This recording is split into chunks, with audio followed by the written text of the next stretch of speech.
नमस्कार, grand news के इस खास प्रोग्राम हेडलाइंस में आप सभी का बहुत बहुत स्वागत है। आज हमारे साथ चर्चा के लिए नगर निगम के नेता प्रतिपक्ष और वरिष्ठ समाज सेवी भैया हितानंद अग्रवाल जी उपस्थित है। भैया बहुत बहुत स्वागत है आपका। नमस्कार भैया। आइए सबसे पहले नजर डालते हैं आज की खास खबरों पर। गजबे सरकार, राज बदला ना रिवाज, आरक्षित पद पर जमानत, सामान्य वर्ग की भर्ती नहीं कर सकते केंद्र, नौकरियों व निवेश में पेरेंट्स की सलाह मान रहे युवा, देश का पहला बैलिस्टिक फैब्रिक प्लांट बिलासपुर में 30% कम खर्च में तैयार होंगे बुलेट प्रूफ जैकेट, मार्च से होगा उत्पादन। क्या लगता है भैया, जिस तरह से बिहार में राजनीति बदली है, लालू यादव और जदयू के पूर्व अध्यक्ष ललन की नज़दीकी और ममता केजरीवाल की बेरुखी से नीतीश के तेवर बदले, क्या कहना चाहेंगे बिहार को लेकर? लोकसभा चुनाव के पहले जिस तरह से बिहार जैसे बड़े राज्य में खेला हुआ है, क्या कहना चाहेंगे? बिहार में जो स्थिति थी वहाँ पे और एनडीए गठबंधन चुनाव लड़ा, चुनाव के उपरांत, और नीतीश कुमार ने आरजेडी के साथ गठबंधन करके सरकार बना लिए जी। लेकिन कहीं ना कहीं और एक जंगल राज वो भी महसूस कर रहे थे, आमजन भी महसूस कर रहे थे, और एनडीए संगठन, भाजपा संगठन भी ये महसूस कर रहे थे कि जिस प्रकार से बिहार का विकास होना चाहिए था वो विकास रुक गया था। लगभग 16-17 महीने का ये गठबंधन इनका चला, सरकार चली, लेकिन कहीं भी बिहार का विकास नहीं हो पाया, जिसको लेके और नीतीश कुमार भी चिंतित थे, ऐसा लग रहा था। दूसरा, ये जो अभी इंडिया गठबंधन बना, जिसको लीड कांग्रेस कर रही थी, और कांग्रेस लीड कर रही थी, लेकिन वो अपने और जो जुड़े हुए पार्टियां हैं उनको बांध नहीं पा रही थी, एकजुट नहीं कर पा रही थी, उनकी बातों को वो कहीं पे भी महत्व नहीं दे रही थी, जिसकी पीड़ा नीतीश कुमार जी ने टीवी में बताया कि उन्होंने आरजेडी से ज़्यादा कांग्रेस को और इसके लिए दोषी बताया, और उन्होंने देश हित में, बिहार के हित में और भारतीय जनता पार्टी के साथ जुड़ना, एनडीए में जाना और पसंद किया।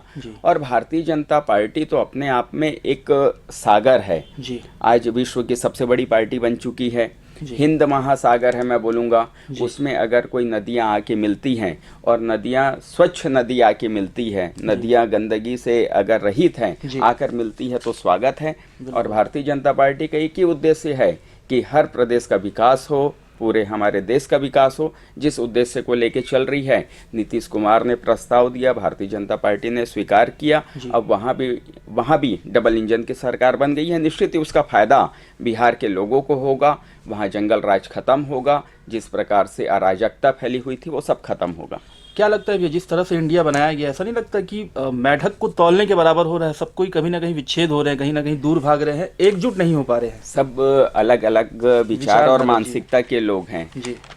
यानी आप एक कमरे में वो आपस में लड़ते हैं, दूसरे कमरे में वो आके चाय पिए, ये कैसे संभव है? बिल्कुल जी। तो आज जो स्थानीय स्तर पे चुनाव होता है वहाँ पे आपस में वो लड़ रहे हैं, आपस में एक दूसरे के ऊपर आरोप प्रत्यारोप लगा रहे हैं, लेकिन यहाँ पे और केवल हमारे देश के यशस्वी प्रधानमंत्री जी मोदी जी दोबारा ना बने, केवल हराने के उद्देश्य से अगर एक हो रहे हैं तो ये सफल नहीं हो सकता। वो मेंढकी हैं, और जो केवल बरसाती मेंढक नहीं, इस समय पे फुदकते हैं, बाकी समय गायब हो जाते हैं। तो ये अभी चुनाव का समय आया, लोकसभा चुनाव का समय आया, तो सब लोग और अपनी पार्टी को बचाने के लिए, अपने लोगों को बचाने के लिए, और जिस प्रकार से उन्होंने भ्रष्टाचार और करप्शन किया है, वो जेल ना जा सके, वो कुर्सी पे बैठे रहें और लाभ प्राप्त करते रहें, इसलिए सभी लोग चोर चोर चोर मौसेरे भाई, तो इस प्रकार की स्थिति देखने को मिलती है, लेकिन वो सफल नहीं हो रही है। आप देख लीजिए, चाहे पश्चिम बंगाल में ममता बनर्जी ने कहा कि हम अकेले लड़ेंगे, केजरीवाल भी वहाँ पे असंतुष्ट हैं, तो इस प्रकार की स्थिति बन रही है। भागवत मान भी अलग राग में है कि मैं अपने ही सांसद चुनाव में अपना ही अपन उतारेंगे। अब क्षेत्रीय पार्टियों को भी ये समझ में आ गया है कि कांग्रेस एक ऐसा नाव है जिसमें छेदा हो चुका है। मायावती ने भी मना कर चुका है, मना कर चुके हैं। अब वो छेद हुए नाव में अगर वो सवार हैं तो कांग्रेस तो डूबेगी, कांग्रेस की नाव डूबेगी, लेकिन वो क्षेत्रीय पार्टी भी डूबेगी। तो इस डर से जिनको समझ में आ रहा है, जो पहले वहां से भग जा रहे हैं वो सफल हो सकते हैं, जो बाद में भगेंगे वो डूबेंगे, इस प्रकार की स्थिति। हालांकि विधानसभा चुनाव में भी स्पष्ट हो चुका था कि सभी लोग अलग अलग ही चुनाव लड़े थे, चाहे आम आदमी पार्टी हो या कांग्रेस हो, तो कुल मिलाकर कुछ दिख नहीं रहा है, सिर्फ शुरुआती वो उनके था। विचार एक नहीं है, उनके उद्देश्य एक नहीं है, विचारधाराएं तो वो अलग-अलग कैसे- है, सबकी बिल्कुल। विचारधाराएं अलग अलग है।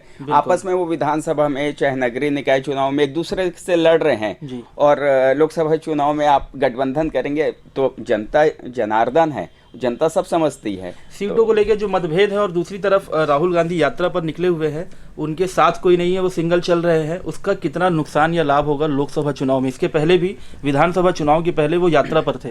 जब उन्होंने पहली यात्रा निकाली जी। उस समय आप देखें कि किस प्रकार का नरगल बयानबाजी वो करते जी, हैं, जी। किस प्रकार के झूठे तथ्य वो रखते हैं, जी। और उनकी यात्रा से क्या हुआ, 3 प्रदेश में भारतीय जनता पार्टी प्रचंड मतों से विजयी हुई। अब वो दूसरी यात्रा लोकसभा के पहले निकाल रहे हैं, उनकी यात्रा निकालने का लाभ भारतीय जनता पार्टी को होता है। जी, जी, जी। तो अब भारतीय जनता पार्टी लोकसभा में 400 पार की सीट पे जाए, ये उद्देश्य से, और राहुल गांधी ये यात्रा निकाल रहे हैं। बिल्कुल। सेंट्रल हॉस्पिटल में 17 विभाग, पर्याप्त डॉक्टर, फिर भी सुविधा नहीं। 12 साल में 21,000 मरीजों को निजी अस्पताल भेज 211 करोड़ रुपए का भुगतान। इतनी राशि से सुपर स्पेशलिटी हॉस्पिटल बन जाता, जिम्मेदार संदेह के घेरे में। क्या कहना चाहेंगे भैया, 12 साल में 21,000 मरीजों को निजी अस्पताल रिफर किया गया है, 211 करोड़ रुपए का भुगतान किया गया है। सरकारी व्यवस्था कब सुधरेगी? स्वास्थ्य के क्षेत्र में, शिक्षा के क्षेत्र में और सरकारी अमलों को बिल्कुल तंदुरुस्त होना चाहिए। जी पिछला जो 5 साल रहा जी भूपेश बघेल कांग्रेस की सरकार का, जी उसमें पूरे सिस्टम कोलैप्स हो गए हैं। जी। आज स्वास्थ्य सेवाएं पूरी पिछड़ गई हैं। जी। और जो आप बता रहे हैं ना कि रिफरर का केस, जी। कि आज सरकारी अस्पतालों से मरीजों को निजी अस्पताल में रिफर कर दे रहे जी। हैं, तो कहीं ना कहीं जो भी अधिकारी हैं जी। वो पैक्ट हैं निजी जी। अस्पतालों से, बिल्कुल। और रिफर करके कट का जो हिसाब है इनका, कि उनको कट मिलना, कमीशन मिलना, जी, इस जी, प्रकार जी, की जी। स्थिति देखने को मिलती है। जी। एक अच्छी बात बताना चाहूँगा कि हमारे जो स्वास्थ्य मंत्री हैं छत्तीसगढ़ जी। के, अभी बने हैं जी 1 महीना पहले, जी, जी, जी। आदरणीय श्याम बिहारी बिहारी जायसवाल जी, जी। उनका अभी कोरबा प्रवास था जी। 10 दिन पहले, जी, जी। और सौभाग्य से मैं भी उनके साथ था, जी। और विभिन्न कार्यक्रमों के साथ, और जब विभागीय बैठक उनकी और मेडिकल कॉलेज में यहाँ हो रही थी, जी, जी। तो उन्होंने स्पष्ट निर्देश सभी डॉक्टरों को, चाहे सीएमएचओ को, चाहे डीन को, चाहे अधिकारियों को, जी, जी। उन्होंने ये कहा जी। कि हम तभी सफल होंगे और हमारा उद्देश्य तभी पूरा कहलाएगा जब सरकारी अस्पताल से मरीज, अभी जो निजी में रिफर हो रहे हैं, जी। अब जब वो निजी अस्पताल से रिफर सरकारी में आएगा, जी, जी, जी। तब आप लोगों की गुणवत्ता सुधरी है, बिल्कुल। और आप लोगों ने ईमानदारी से काम किया है, बिल्कुल। ये आप लोगों का पैरामीटर और पैमाना है, ये हमारे स्वास्थ्य मंत्री जी बोल के गए। जी। तो इतना अच्छा संदेश उन्होंने दिया, और ये सब जो विषय है, इसी को देख के उनका ये मन में विषय आया बिल्कुल कि पैसे की भी, सरकार के पैसे की भी बर्बादी हो रही है, मरीजों को भी परेशान होना पड़ जी, रहा जी। है। आज हमारे यहाँ स्वास्थ्य सुविधाओं का अच्छा इक्विपमेंट हो, अच्छे डॉक्टर हों, सारे फैकल्टीज़ हों, जी। ये सब हमको चाहिए। और उन्होंने तत्काल में उस दिन यहाँ पे मेडिकल कॉलेज में एमआरआई मशीन और सीटी मशीन नहीं जी। थी, उसके लिए तत्काल उन्होंने और कदम स्टेप लिया। जी। तो इस प्रकार पॉजिटिव, सकारात्मक सोच रखने वाले अगर जी। अच्छे लोग शासन में बिल्कुल, मंत्री बिल्कुल, हैं, अधिकारी हैं, बिल्कुल। तो उसका लाभ मिलेगा। आपको नहीं लगता, आपने कहा भूपेश सरकार की बात कही, उस समय डीएमएफ की राशि का जो बंदरबाट स्वास्थ्य विभाग में हुआ है, उसकी अब किस तरह से तह तक जाएंगी और क्या कार्रवाई की जाएगी? सरकार बदल चुकी है, डबल इंजन की सरकार है, डीएमएफ का मामला ईडी के संज्ञान में है, क्या लगता है क्या होगा? डीएमएफ के मामले में ईडी ने कई लोगों को चार्जशीट जारी की, पूछताछ भी जारी है। ये चुनाव से पहले की घटना है, जी, जी। यानी ऐसा नहीं कि भारतीय जनता पार्टी की सरकार बिल्कुल, बनने उसके के पूर्व बाद था, बिल्कुल। कि इस कांग्रेस प्रकार का सरकार में ही आरोप हो रहा लगा। था, जी। कांग्रेस सरकार में ही और ईडी की एजेंसियों में ये सब चीजें आ गई थी। जी। आज डीएमएफ से हमारे कोरबा जिला, चूंकि माइनिंग जिला है, और यहाँ पे डीएमएफ से प्रति वर्ष लगभग 400-500 करोड़ जी, जी, रुपए जी। यहाँ पे प्राप्त होते हैं। जी। हम चाहें तो कोरबा को एक सुंदर व्यवस्था दे सकते बिल्कुल। हैं। आज छत्तीसगढ़ का सबसे सुंदर शहर, व्यवस्थित शहर बना बिल्कुल। सकते हैं। स्वास्थ्य सुविधाएं हम अच्छी दे सकते हैं, शिक्षा के क्षेत्र में अच्छे विद्यालय खोल सकते हैं। लेकिन यहाँ पे जो भ्रष्टाचार हुआ पिछले 5 साल में, जी। इसके कारण, और ईडी ने यहाँ पे दबिश की, जी। और अभी जांच चल रही है और भारतीय जनता पार्टी जहां भी करप्शन है, भ्रष्टाचार हुआ है, लोगों के पैसे के पसीने के पैसे से अगर किसी ने खिलवाड़ किया है तो भारतीय जनता पार्टी पहले भी बोली है, अभी चुनाव के उपरांत भी बोली है कि जांच कमेटी बैठी है और पूरी जांच होगी और जो अपराधी है उसे सजा निश्चित ही मिलेगी। तो होना चाहिए। बिल्कुल, हम लोगों ने भी देखा है कि महिला बाल विकास में पता चल रहा है 2 करोड़ रुपए के अंडे बटे हैं, कहाँ बटे, कौन खाया, पता नहीं चला। 2 करोड़ के महिला बाल विकास में अंडे बढ़ गए। नगर निगम में विभिन्न प्रकार के भवनों के नाम पे यहाँ पे डीएमएफ की राशि का दुरुपयोग हुआ है। मैंने तो उदाहरण भी दिया था कि 10 करोड़ रुपए डीएमएफ की राशि से और विभिन्न रोडों में केवल परत बिछा दी गई, थूक पालिश कर दी गई। आप लोगों ने उसको इकट्ठा भी किया, हम लोगों ने इकट्ठा भी किया। डामर और गिट्टी को उखाड़ के हम लोगों ने साक्ष्य के तौर पे महापौर को दिए और महापौर से कहे कि इसकी जांच करे और अपराधी चाहे ठेकेदार हो चाहे अधिकारी हो उसको सजा होनी चाहिए, क्योंकि 10 करोड़ रुपए राशि में से 1 करोड़ रुपए भी रोड पे नहीं लगा। और कमीशन की भूख इतनी ज्यादा हो गई है जिसके लिए भी हम लोगों ने किया कि पूरे निहार का क्षेत्र में हम लोगों ने भीख मांग के भाजपा पार्षद दल ने और महापौर को वो पोटली सुपुर्द की कि महापौर जी आप अपने कमीशन की भूख को ये भीख की राशि से शांत कर लीजिए, लेकिन यहाँ पे लोगों को गुणवत्तापूर्वक और चीजें मिले, गुणवत्तापूर्वक निर्माण हो, लेकिन महापौर जागने का नाम ही नहीं ले रहे। कमीशन जो आपने दिया था वो चोरी हो गया कि उन्होंने प्राप्त कर लिया?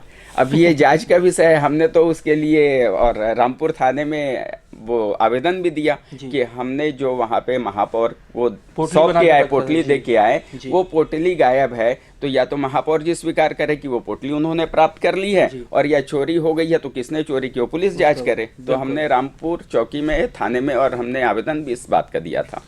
बिल्कुल, लोकसभा चुनाव के लिए 31 जनवरी तक होंगे तबादले, इसके बाद नहीं। 120 से ज्यादा पुलिस अधिकारी कर्मी पिछले 6 साल से बस्तर में फंसे, पहुंच वालों को शहर क्षेत्र में पोस्टिंग। क्या लगता है भी, हालांकि ये अलग वो है, लोकसभा चुनाव सर पर है, क्या लगता है कोरबा की स्थिति क्या होगी या पूरे छत्तीसगढ़ की? अमित जोगी अमित शाह से मुलाकात करके आ चुके हैं, कयास लगाए जा रहे हैं कि कोरबा से उनकी इच्छा है चुनाव लड़ने की। क्या लगता है क्या होगा?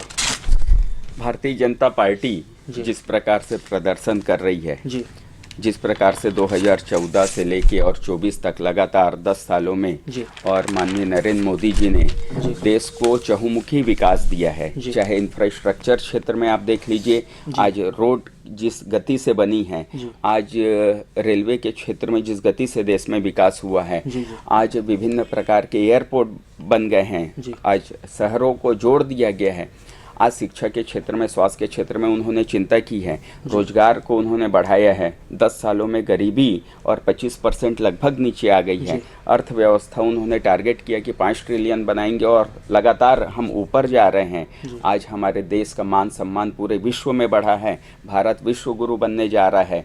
तो आज चाहे राम मंदिर का मुद्दा हो, चाहे कश्मीर के 370 का मुद्दा हो, भारतीय जनता पार्टी 3 तलाक, विभिन्न हर वर्ग को और नरेंद्र मोदी जी ने मार्मिकता के साथ, संवेदनशीलता के साथ और उनको छूने का, उनको और कष्ट से दूर करने का कार्य किया है। आज पूरे देश में ये वातावरण है कि भारतीय जनता पार्टी लोकसभा चुनाव में पुनः हारी है। माननीय नरेंद्र मोदी जी को पुनः प्रधानमंत्री बनने देखना पूरा देश चाहता है। तो यहाँ छत्तीसगढ़ में भी 11 की 11 सीटें और भारतीय जनता पार्टी के झोली में जाएगी, ये तय है। और आपने कहा कि अमित जोगी और ने अमित शाह जी से मुलाकात की है, तो वो ठीक है, उनका सौहार्द मुलाकात है या किसी विषय को लेकर मुलाकात है। ये तो उनकी भी पार्टी अब लगभग खत्म होने के कगार पे है, तो वो भी चाहते हैं कोई ऐसी नैया पर वो सवार हो जाए जिससे उनकी नैया पार हो जाए। हाँ, वो ठीक है, वो तो राजनीतिक है, वो तो केंद्रीय नेतृत्व, प्रदेश नेतृत्व, भारतीय जनता पार्टी का उस पर क्या विचार करता है, कैसा है, वो तो उनका मामला है। लेकिन जिसको भी भारतीय जनता पार्टी और कोरबा समेत छत्तीसगढ़ की 11 सीटों से और अपना प्रत्याशी बनाएगी, वो जीतेगी, क्योंकि यहाँ पे प्रत्याशी सेकेंडरी है, पहले कमल का निशान और मोदी जी का चेहरा। आज बच्चा ये चाहता है कि हम नरेंद्र मोदी जी को पुनः प्रधानमंत्री बनते देखें। आज ईवीएम में बटन हर मतदाता केवल धन्यवाद मोदी जी देने के लिए दबाएगा। तो इस प्रकार की स्थिति पूरे देश में दिख रही है। बिल्कुल, उसी खबर पे आगे रुक करते हैं। लोकसभा चुनाव लड़ने से पीछे हट रहे कांग्रेस के दिग्गज भूपेश टीएस के बाद धर्मेंद्र ने भी जाहिर की अनिच्छा, बोले कई तय नहीं पर पार्टी करेगी तो लड़ेंगे। स्क्रीनिंग समिति में कई दिग्गजों को चुनाव लड़ने को तैयार, टीएस बोले नहीं लड़ूंगा चुनाव। ताम्रध्वज ने कहा पार्टी का आदेश करूंगा पालन। क्या लगता है भैया, कांग्रेस में जिस तरह से अब भूपेश बघेल ने कह दिया कि मैं चुनाव नहीं लड़ूंगा, टीएस बाबा बोल रहे हैं नहीं लड़ूंगा। क्या लगता है कि इनके पास भाजपा में कोरबा की ही अगर बात करें तो कई प्रत्याशी हैं जो लोग चुनाव लड़ने की इच्छा है, लेकिन कांग्रेस में जो दिग्गज है वे भी चुनाव नहीं लड़ना चाहते हैं, क्या कहना चाहेंगे? आज कांग्रेस के दिग्गज वो समझ गए हैं जी अभी, चाहे टीएस बाबा हो चाहे ताम्रध्वज साहू जी हैं, जी तुरंत में हारे हैं, जी फिर से दोबारा हार का उनको चेहरा देखना है, जी वो उनको लग रहा है। जी आज उनके भी LIB हैं, उनके भी सर्वे हैं, जी, उनके भी सूत्र हैं, उनके भी लोग हैं क्षेत्र में, वो निश्चित ये बता रहे हैं कि यहाँ पे भारतीय जनता पार्टी का जनाधार और बिल्कुल बढ़ चुका है और भारतीय जनता पार्टी का जो भी प्रत्याशी रहेगा जीतेगा। तो इस डर से ये इनके स्टेटमेंट और इनका बयान ये स्पष्ट कर रहा है कि छत्तीसगढ़ की 11 सीटें भारतीय जनता पार्टी जीत रही है। जिस प्रकार से इनको और मौका मिल रहा है, लेकिन उसके पश्चात भी ये मना कर रहे हैं कि हम नहीं लड़ेंगे, तो नहीं लड़ेंगे यानी ये स्पष्ट है कि हार के डर से नहीं लड़ना चाहते हैं। जी जी जी जी बिल्कुल। थायराइड के इलाज के लिए भाटापारा से इलाज के लिए भर्ती हुई थी 45 साल की महिला। डॉक्टर ने लिखा ऐसा इंजेक्शन जो भारत में नहीं मिलता। इलाज के दौरान महिला की मौत। वेंटिलेटर खराब होने का आरोप। पता करवाता हूँ कहाँ CHMO ने। क्या लगता है भैया, मेडिकल से आप भी काफ़ी जुड़े हुए हैं जी, क्या लगता है ऐसे मामले में क्या होना चाहिए? डॉक्टरों की जो लापरवाही है, या क्या कहेंगे इस बारे में?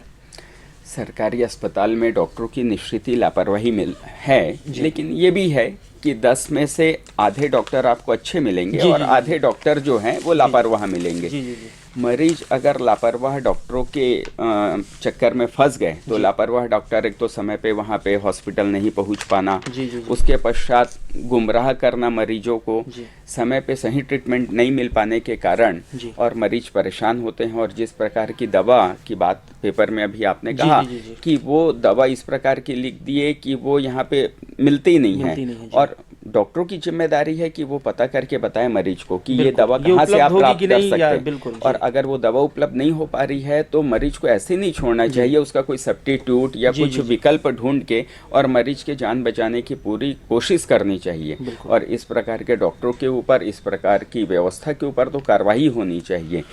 बिल्कुल जो मरीजों के जान से खेले ऐसे डॉक्टरों को तो बिल्कुल कार्रवाई होनी चाहिए। बिल्कुल। न्याय यात्रा के लिए कांग्रेस की जम्बो समिति गठित। पूर्व मंत्रियों को जिम्मा। क्या लगता है भैया, कोरबा से भी होकर गुजरेगी न्याय यात्रा राहुल गांधी जी की? क्या लगता है कि लोकसभा चुनाव के पहले छत्तीसगढ़ से भी होकर गुजरेगी? कैसा असर देखते हैं? कोरबा में क्या देखते हैं? कोरबा में हम बैठकर बात कर रहे हैं। कोरबा में क्या असर होगा? कौन होगा प्रत्याशी? या यहाँ भी वही होगा कि किसे लड़ाया जाए चुनाव? यहाँ भी जैसे आपने एक पोस्ट बड़ा जो आपका वायरल हुआ था जिसमें आपने लिखा था सांसद को लेकर। जी, मैंने तो, और ये मेरा नहीं कहना है, आप आम लोगों से जाके पूछिए कि जो स्थानीय सांसद हैं वो विगत 5 वर्षों में कहीं पे देखी गई हैं क्या? कहीं पे विकास कार्यों में वो संलग्न हुई है क्या? कोरबा के लिए किसी प्रकार की बात को उन्होंने लोकसभा में उठाया है क्या? कभी वो प्रधानमंत्री जी से पत्राचार की हैं क्या? कभी धरना प्रदर्शन कोरबा के लिए उन्होंने कभी नहीं किया? इस प्रकार की स्थिति है। और कोरबा में उनका निवास भी नहीं है, न ही उनके सांसद का कार्यालय कोई है। तो ऐसे सांसद के रहने और नहीं रहने का एक ही बात है। तो सांसद रहते हुए भी, और कोरबा की जनता, आज हम लोग जनप्रतिनिधि हैं, जनप्रतिनिधि के नाते 67 वार्ड के 67 पार्षद हैं, सबके पास विभिन्न प्रकार की मांगे आती है और सांसद के पास करोड़ों रुपए की निधि रहती है। हम लोग मांग पत्र लेके कहाँ जाएं कि यहाँ पे रोड बनना है, यहाँ पे नाली बनना है, यहाँ पे लाइट लगना है, तो या तो सांसद महोदया अपने निधि से उसका विकास कार्य कराएं, या राज्य में उनकी सरकार थी उनसे वो चाहते तो करा देते, लेकिन उनकी गुमशुदा के कारण, उनके लापता होने के कारण और उसका दंश, उसका परिणाम जनप्रतिनिधियों के साथ कोरबा की जनता को भी भुगतना पड़ा। तो इसीलिए हमने एक पोस्ट वायरल किया था कि लापता सांसद, गुमशुदा सांसद, और वो पोस्ट बहुत वायरल हुआ और सभी लोगों ने कहा कि यह हमारे दिल की आवाज़ है। बिल्कुल। तो इस प्रकार की स्थिति कोरबा में है। और यहाँ से राहुल गांधी की जो न्याय यात्रा जाने वाली है उनकी, तो यहाँ से जहाँ से यात्रा गुजरेगी वहाँ भारतीय जनता पार्टी का वोट बैंक और बढ़ेगा। यानी वो यहाँ से होके जाएंगे कोरबा से। पिछले लोकसभा में कोरबा विधानसभा से हमने 36,000 से लीड की थी। इस बार उनकी यात्रा कोरबा से गुजरेगी तो मेरे से आप लिख के ले लीजिए, यहाँ कोरबा विधानसभा से केवल हम 50,000 से अधिक वोटों से लीड करेंगे। बिल्कुल बिल्कुल। 7021 पंजीकृत किसानों ने अभी तक नहीं बेचा धान। समय बढ़ाने के लिए बना रहे आसार। 25.79 लाख क्विंटल धान खरीदी का बना रिकॉर्ड। बेचने के लिए अभी सिर्फ 3 दिन बचे। 30,000 क्विंटल से अधिक खरीदी। क्या लगता है भैया, चुनाव के पहले, नतीजे के पहले किसान नहीं पहुंच रहे थे धान खरीदी केंद्र, चुनाव के बाद तत्काल पहुंचने लगे हैं और बम्पर खरीदी हो रही है धान की, क्या कहना चाहेंगे? स्वाभाविक है, किसान अपने धान को सुरक्षित रखे हुए थे और जिस प्रकार से भारतीय जनता पार्टी ने घोषणा की कि 3100 रुपये समर्थन मूल्य देंगे और उसके साथ प्रति एकड़ 21 क्विंटल धान की खरीदी की जाएगी, तो इस अच्छे प्रस्ताव को देखते हुए और किसानों के मन में ये था कि सरकार गठन होने के पश्चात हम बेचें, और सरकार गठन होने के पश्चात और सभी धान को इतने अधिक तेजी से बेचे कि अभी 26,000 टन से ऊपर और खरीदी हो चुकी है। अभी भी 3 दिन का समय है। अगर खरीदी बची रहेगी तो मैं समझता हूँ राज्य सरकार समय भी बढ़ाएगी और एक एक किसान का एक एक दाना भारतीय जनता पार्टी की सरकार खरीदेगी, क्योंकि सरकार हमेशा किसानों के हित में सोचने वाली सरकार है। बिल्कुल। और निश्चित ही हर किसानों का लाभ होगा, उनकी आर्थिक स्थिति ऊपर होगी। बिल्कुल। साइडिंग से चोरी हुए कोयले की जानकारी देने में देरी, दूसरी और स्टॉक से उठ रहा है धुआं। क्या लगता है भैया, कोयले का काला खेल पूरे 5 साल चला है, जिसको लेकर ईडी भी काफ़ी कई लोग उसमें जेल में भी है। 25 रुपये 27 रुपये का जो मामला है वो भी है। कोयले की चोरी बदस्तूर जारी रही पूरे 5 साल। KGF करके OP चौधरी जी ने एक ट्विटर पे अपने डाला भी था, इस नाम से उनके ऊपर FIR भी हुआ बाकी मोगरा में, एक कथित कांग्रेस नेता के द्वारा कराया गया था। क्या कहना चाहेंगे? ये सही बात है उमेश भैया। आज हमारा कोरबा और काले हीरो की नगरी के नाम से जाना जाता है।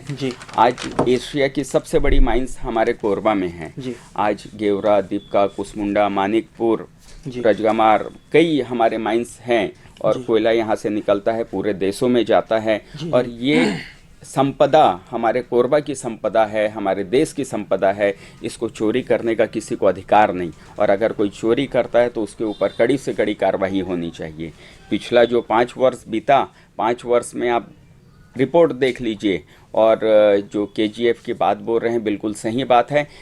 यहाँ से प्रतिदिन और शासन के निर्देश पे और प्रशासन के संरक्षण पे रोज यहाँ से और सैकड़ों ट्रकें पार हो रही है कोयले की, और दूसरे जगह जाके बिक रही है, जिसकी राशि, पैसा और बंदर बाट हो जा रहा है। प्रशासन के लोग बांट रहे हैं और शासन में ऊपर हाउस तक जा रहा था। इस प्रकार की स्थिति थी। ये तो एक बात हो गई चोरी की घटना। और दूसरा, 25 रुपये टन आज कोरबा से जितना कोयला निकल रहा था, चाहे वो रैक से निकले, चाहे वो किसी भी माध्यम से निकले, प्रत्येक टन में 25 रुपए का कमीशन। बताया जाता है कि 27 रुपए था वो, 2 रुपए यही लोकल बटा करता था। 2 रुपए लोकल की व्यवस्थाएं होंगी और 25 रुपए सीधा जो है वो कांग्रेस की झोली में जाता था। इस प्रकार का आरोप प्रत्यारोप पेपर में भी आया और इसको लेके ईडी अभी जांच भी कर रही है। और जो दोषी है कड़ी से कड़ी कार्रवाई होनी चाहिए, क्योंकि कोरबा की संपदा, देश की संपदा को इस प्रकार से अगर कोई चोरी कर रहा है, कोई कमीशन खोरी कर रहा है, यहाँ पे जनता के खून पसीने की कमाई, हम एक साइड तो जनता पे टैक्स का बोझ डालते हैं, चाहे संपत्ति कर है, चाहे अन्य कर है, और वहीं दूसरी साइड जिस संपदा से हम राजस्व प्राप्त कर सकते हैं, उस राजस्व को हम चोरी कर रहे हैं, तो दोहरा मार जनता खा रही है। बिल्कुल, मुझे बहुत अच्छे से याद है, लगभग 3 वर्ष पहले एक महिला कलेक्टर हुआ करती थी। उस समय ये चालू हुआ था, उस समय शायद 18 रुपये प्रति टन था। उस खबर को मैंने बनाया था गब्बर टैक्स के नाम से, हालांकि वो खबर बाद में नहीं लगाई गई थी। जिस चैनल में एक और करता हूँ वहाँ काम, तो मुझे मालूम है कि ये काम तो होता था। 18 रुपये से शुरू हुआ था, आखिरी में वो 27 रुपये तक पहुँच गया था। आज आप देख लीजिए, आप किसी ट्रांसपोर्टर से पूछ लीजिए उमेश भाई, मैं जीता जागता उदाहरण बताता हूँ। 1 महीने में भारतीय जनता पार्टी की सरकार में किसी भी प्रकार का आप आरोप सिद्ध कर दीजिए कि कोयले की चोरी हुई हो, या फिर 27 रुपये टन, क्या 7 रुपये टन का भी कहीं कमीशन खोरी हो। बिल्कुल आज ट्रांसपोर्टर इतने खुश हैं। आज वहाँ पे परिवहन करने वाले लोग, चाहे वहाँ से जुड़े हुए लोग, केवल जो चोरी कर रहे थे, आज उनके मुंह पे ये तमाचा है और अब व्यवस्थाएं सारी सुधर चुकी हैं। बिल्कुल। अब हालांकि इसमें ये भी विचार करना होगा भैया, क्योंकि आज भी कबाड़ का व्यवसाय कोरबा में चल रहा है।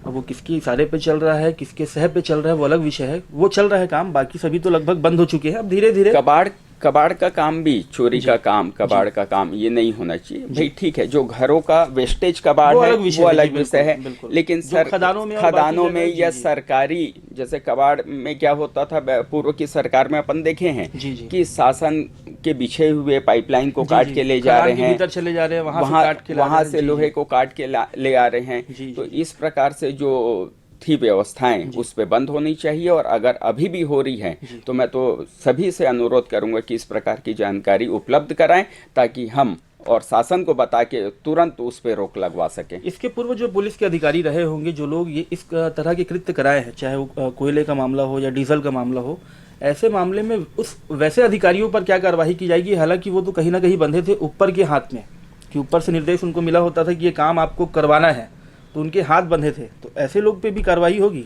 बिल्कुल कार्रवाई होनी चाहिए, ऐसे लोगों के ऊपर कार्रवाई होनी चाहिए, और जिनके दिशा निर्देश पे काम हो रहा था उन पे सबसे बड़ी कार्रवाई होनी चाहिए।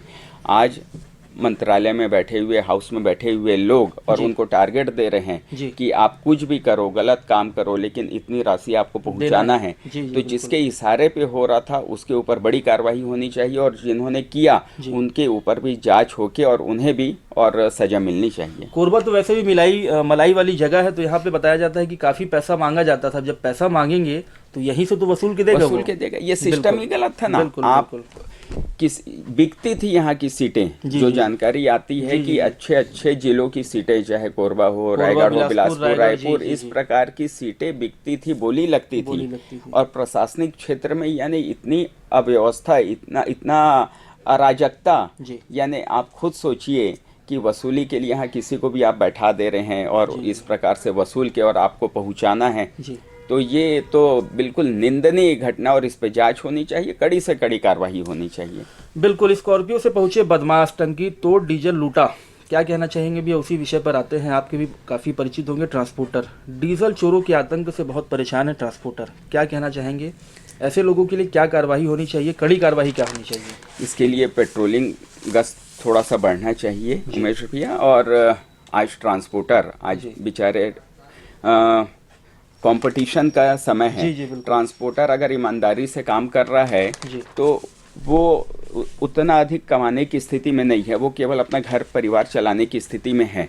और वहाँ गाड़ियों से, सर्विस टैंक से डीजल की चोरी हो जाना, और स्कॉर्पियोधारी आते हैं, 5 लोग आते हैं और ड्राइवर और हेल्पर के साइड में रॉड लेके खड़े हो जाते हैं, और उनके 2 आदमी वहाँ पे जो सर्विस टैंक है उसमें, और वो रॉड मार के, छेदा मार के, पाइपलाइन से उनके पास सिस्टम भी बना रहता है, और पूरा ड्रम में खींच के ले जाते हैं। ये घटना जो है पिछले 5 साल में बढ़ी है, और ये चालू भी 5 साल में ही हुई है। और ये प्रयोग एक्सपेरिमेंट इन्होंने, कांग्रेस सरकार ने और प्रशासन के दिशा निर्देश पे कराया। अब वो धीरे धीरे कम हो रहा है। अभी भी इस प्रकार की अगर घटना घटित हो रही है तो मैं पुलिस प्रशासन से आग्रह करूंगा, तुरंत इस पे कार्रवाई होनी चाहिए, और पुलिस प्रशासन अगर चाहेंगे तो इस प्रकार की कार्रवाई पे तुरंत पाबंदी लग जाएगी, अंकुश लगेगी। आपको याद होगा कि IOCL जो छुरी में है, वहाँ से बड़ी मात्रा में टैंकरों से डीजल और पेट्रोल की चोरी होती थी, आपको बड़े अच्छे से याद होगा। क्या करना चाहेंगे, क्या कहना चाहेंगे उस संबंध में, जो IOCL जैसी कंपनी से भी बाहर एक व्यवस्था करके एक बड़े मतलब बाउंड्री वॉल के भीतर गाड़ियों को ले जाकर वहाँ से डीजल और पेट्रोल की चोरी होती थी, उस पर क्या कहना चाहेंगे? उस पर तुरंत छापामारी होनी चाहिए। यानी उसमें चाहे फूड डिपार्टमेंट हो, चाहे पुलिस डिपार्टमेंट हो, चाहे दोनों मिले हुए थे उस समय, तो सब मिले हुए थे। मैं क्या बताया कि जो 5 साल चला है पूरा अराजकता चला है, केवल पैसा उगाही का काम चला है। किसी भी 5 साल में किसी भी प्रकार का इंफ्रास्ट्रक्चर विकास का काम नहीं हुआ, कभी भी योजना का काम नहीं हुआ। 5 साल हर मंत्री और मुख्य हाउस में बैठे हुए लोग केवल इसी उसमें लगे रहे कि कैसे और छत्तीसगढ़ महतारी को और कष्ट दे सके, कैसे पैसे खींच सके, इस प्रकार की स्थिति बनी रही। तो वहाँ पे जो IOCL के आसपास के क्षेत्र हैं, पुलिस को दबिश देनी चाहिए, छापा मारना चाहिए, जिस प्रकार से वहाँ पे और टैंकर ड्राइवरों के, हेल्परों के इशारे पे, और वहाँ पे सरगना लोग रहते हैं, और वहाँ पे गाड़ी जाती है और उनके पास कई प्रकार के साधन संसाधन और उपकरण रहते हैं, जिसके माध्यम से डीजल टैंक प्रवृत्ति के लोग और वो डीजल पेट्रोल की चोरी करते हैं। तो कहीं ना कहीं वो देश का ही नुकसान है, व्यापारियों का नुकसान है, बिल्कुल, पंप संचालकों को काफी नुकसान है, उससे नुकसान बिल्कुल। होता है। तो इसके ऊपर कड़ी से कड़ी कार्रवाई होनी चाहिए और अगर पुलिस चाह ले तो इस प्रकार की कार्रवाई नहीं होगी और बिल्कुल नहीं बिल्कुल होगी। तत्काल बंद किसी हो की सकता हिम्मत है। नहीं होगी, अगर पुलिस चाह ले कि ये काम नहीं होगा तो किसी की हिम्मत तो नहीं होगी। बिल्कुल बिल्कुल। ग्रामीण की सूचना के बाद हरकत में आए वन अधिकारी करंट से हथनी की मौत के बाद घाट उतारने के बाद अंगों को काटकर 12 गड्ढों में दफनाया, 3 आरोपी गिरफ्तार। क्या कहना चाहेंगे भैया, हाथियों की जिस तरह से मौत हो रही है, पूर्व सरकार ने कहा था एलिफेंट कॉरिडोर बनाया जाएगा, पूरे 5 साल निकल गए, एलिफेंट कॉरिडोर का, एलिफेंट का कुछ भी नहीं आया। क्या कहना चाहिए? बंदरबांट जरूर हुआ है उनके भोजन और पानी के नाम पर, भोजन के नाम पे, पानी के नाम पे। जी। आज हाथी अभयारण्य इनके 36 वादों में से एक वादा था और वो वादा इन्होंने पूरा नहीं किया। जी। केवल आप देखेंगे हाथी अभयारण्य के नाम पे बालको से आप जाएंगे कॉफी पॉइंट रोड पे तो एक ठो जो टूटा हुआ पुराना गेट था जिसमें स्वागत लिखा हुआ था, उसी बोर्ड पे केवल इन्होंने 50-100 रुपए खर्च करके और हाथी अभयारण्य क्षेत्र लिख दिया। उसके अलावा केवल कागजों में, फाइलों में और ये योजना दबी रह गई। उसके नाम पे इन्होंने पैसे की बंदरबाट की कि अलग अलग जगह की खोज के लिए, अलग अलग वहाँ पे दाना चारा के लिए और विभिन्न प्रकार के सैकड़ों करोड़ों रुपए का इस पे बंदरबाट हुआ, लेकिन योजना फलीभूत नहीं हुई और योजना धरातल पे नहीं आई, जिसका परिणाम ये हुआ उमेश भाई की हाथी भी परेशान हुए और कृषक भी, गांव में रहने वाले लोग भी बहुत परेशान हुए। किसानों की फसल को रौंद दिया जाता था, उनके घरों को तोड़ दिया जाता था। अब हाथी बेचारे बेजुबान एक जानवर है जिनकी समझ, प्यास लगेगी तो क्या करेंगे? क्या करेंगे? तो इस प्रकार की स्थिति है। ये व्यवस्था और जो वादा इन्होंने किया था, अगर वो 5 साल में चाहते तो एक अच्छा हाथी अभयारण्य क्षेत्र बन जाता जहाँ पे हाथी भी सुरक्षित रहते, पर्यटन भी बढ़ता और आम लोग, आम जन भी सुरक्षित रहते। हालांकि बताया जाता है कि हाथी कॉरिडोर के मामले में एक मैप बनाया गया था, उस मैप के तहत जिस रास्ते से हाथी होकर जाएंगे वहां पर भोजन और पानी की व्यवस्था की जानी थी, लेकिन कहीं भी कोई व्यवस्था नहीं हुई, बल्कि उसकी जो राशि थी वो आहरित कर ली गई। वो बंदरबाट केवल यानी हाथी खा गए वाला, जैसे वो एक उदाहरण आया था ना, घास खा गई, गाय घास खा गई, गाय घास खा गई। स्टेडियम में मैंने ही बनाया था सबसे पहले। स्टेडियम में इन्होंने 80 लाख रुपए की घास लगाई और घास कहाँ गई तो गाय खा गई, और गाय गोबर की, और वो गोबर को लोग बेच रहे हैं और पैसे कहाँ गए तो वो गोबर धुल गया, पानी में बह गया।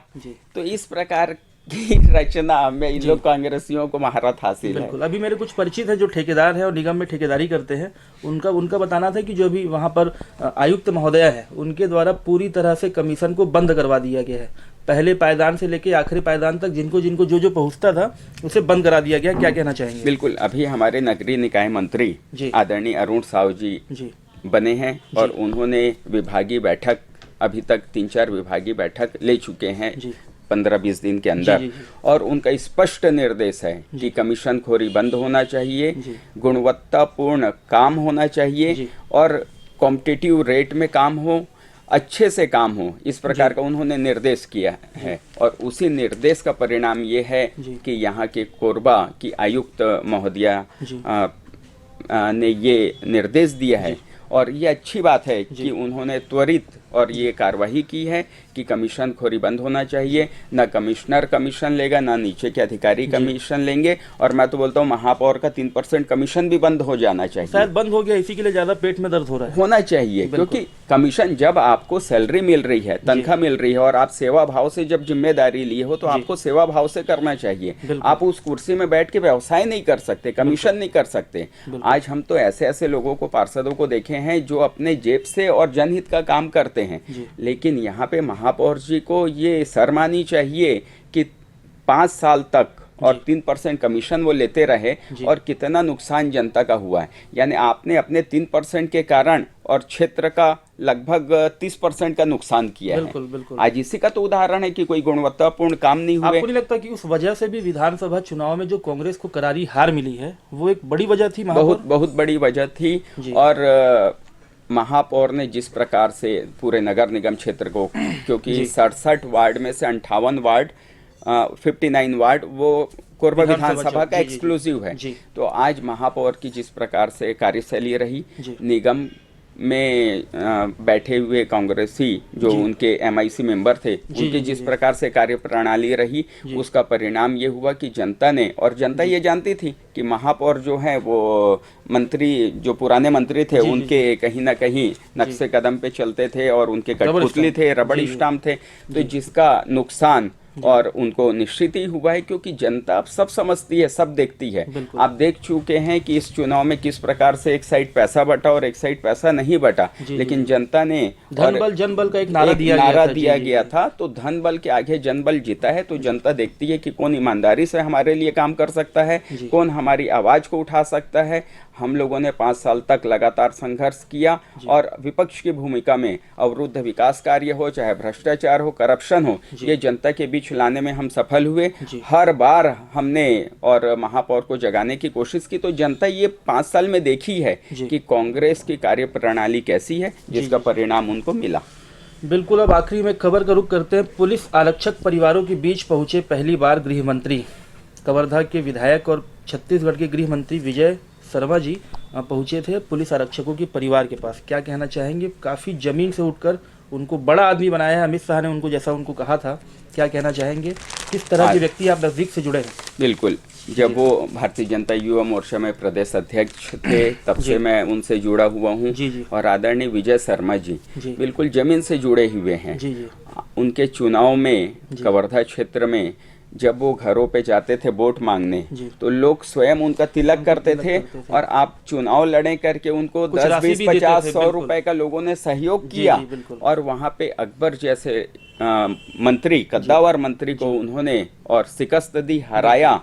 और माननीय विजय शर्मा जी एक संवेदनशील आदमी हैं। मोहम्मद अकबर को भी नहीं मालूम था कि लगभग में 38,000 वोटों से हारेंगे, जो उन्होंने लगभग पिछले बार शायद 70-80 हजार वोट से जीते थे, वो इस बार और 40,000 वोट से लगभग हारे। तो ये सब जनता का आशीर्वाद जो मिला। और विजय शर्मा जी बहुत ही सरल, एक झंडा विवाद था जो कवर्धा का, वो कहीं ना कहीं एक बहुत बड़ा विषय नहीं बना इस विधानसभा चुनाव में, वहां को लेकर। बिल्कुल वो विषय बना। इन्होंने भगवा के लिए, हिंदुत्व के लिए जो लड़ाई लड़ी, इन्होंने, और आज वो गृह मंत्री हैं। जिस जेल में गए आज वहीं के मंत्री बन गए, जेल में थे। तो ये एक संदेश भी है कि अगर आप जनता के लिए लड़ोगे तो जनता आपको और सिर पे, बिल्कुल सिर आंखों पे बैठाएगी। और कई इनके कार्यक्रम मैं देखा हूँ विजय शर्मा जी के मंत्री बनने के बाद भी, जब वो मंच पे गए तो मंच पे वहाँ पे कुर्सी है उनको बैठाने के लिए, तो वो कुर्सी को हटा दिए और वहाँ पे स्टेज पे नीचे बैठ गए। और उनके भाव और मन का ये विचार कि जनता मेरी नीचे दरी पे बैठी है, कारपेट पे बैठी है, तो मैं भी नीचे बैठूंगा। तो ये यानी वो अरविंद केजरीवाल नहीं है कि मैं सिक्योरिटी नहीं लूंगा, गाड़ी नहीं लूंगा, ऐसा नहीं है। यानी जो है सो है। और सादगी सरलता के साथ लोगों के साथ जुड़ के काम करने का भाव इनका है। और ऐसे ही भारतीय जनता पार्टी के समस्त मंत्री आप देखेंगे, सबके विचार उत्तम, अति उत्तम है। बिल्कुल। चलिए, बहुत बहुत धन्यवाद आप सभी का इस खास प्रोग्राम को देखने के लिए। भैया बहुत बहुत धन्यवाद इस सार्थक संवाद के लिए। धन्यवाद।